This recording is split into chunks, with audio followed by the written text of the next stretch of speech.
এই মুহূর্তে নড়াইলের লোহাগড়া থেকে দেখানোর চেষ্টা করছি।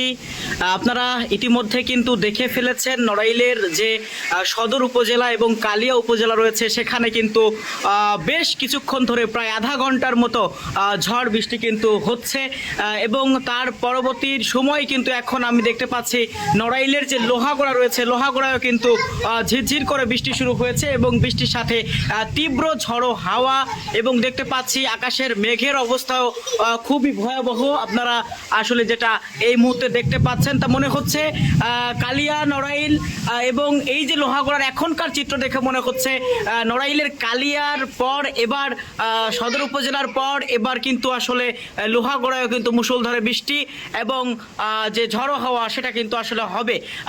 অনেকক্ষণ ধরেই প্রায় 11টা থেকে কিন্তু এই যে কালো মেঘ আকাশে জড়ো হচ্ছিল এবং বিদ্যুৎ চমকানোর প্রতি মুহূর্তে কিন্তু আমরা বিভিন্ন জায়গায় শব্দ শুনতে পাচ্ছি এবং আমরা কিছুক্ষণ আগেই দেখলাম নড়াইলের যে কালিয়া উপজেলা এবং সদর উপজেলা রয়েছে সেখানে কিন্তু প্রায় আধা ঘন্টার মতো কিন্তু আসলে ঝড় বৃষ্টি অতিবাহিত হচ্ছে।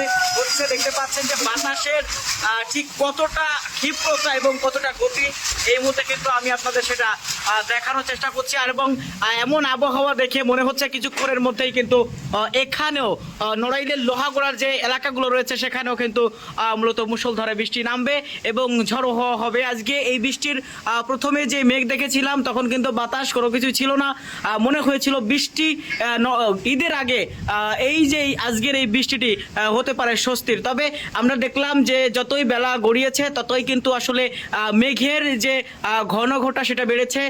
পাশাপাশি আমরা দেখতে পাচ্ছি বজ্রের শব্দ বারবার শোনা যাচ্ছে, বিভিন্ন জায়গায় কিন্তু বজ্র পড়ছে সেরকম কিন্তু আমাদের কাছে অনুভব হচ্ছে এবং আকাশের মেঘ যেরকমের বাতাসের তীব্রতা সেরকমের সব মিলিয়ে চারপাশ কিন্তু অন্ধকার আচ্ছন্ন হয়ে যাচ্ছে। এখন কিন্তু বেলা কেবল 12:35 এবং এই 12:35 কিন্তু আসলে অন্ধকার আচ্ছন্ন হয়ে যাচ্ছে নড়াইলের লোহাগড়া। তার কারণ হচ্ছে তীব্র ঝড় বাতাস কিন্তু আসলে এই মুহূর্তে নিয়ে আসছে। দেখতে পাচ্ছেন কিছুক্ষণ আগেই কিন্তু বলছিলাম, বলতে বলতে আবারও কিন্তু ঝড় বৃষ্টির আসলে সেই শুরু হয়ে গেছে। প্রচণ্ড রকমের বাতাস হচ্ছে। যদি বাতাস না হয়ে শুধুমাত্র বৃষ্টি হতো তাহলে কিন্তু নড়াইলের আজকের এই বৃষ্টি ঈদের আগে অন্তত একটি স্বস্তির বৃষ্টি হতে পারতো। আমরা কিন্তু আজকে সকাল থেকেই লক্ষ্য করছিলাম প্রচণ্ড রকমের গরম অনুভব হচ্ছিল। সেই গরম অনুভব হওয়ার পরে আমরা আসলে বুঝতে পেরেছিলাম হয়তো মুষলধারে বৃষ্টি নামবে, কিন্তু সেই বৃষ্টি যে আসলে ঝড়ো হাওয়া বা এই যে পরিণত হবে, বজ্র ঝড়ে পরিণত হবে, সেটা আসলে আমরা প্রথমে বুঝতে পারিনি। দেখতে পাচ্ছেন চারিপাশের অবস্থা কিভাবে ঘোলাটে হয়ে যাচ্ছে।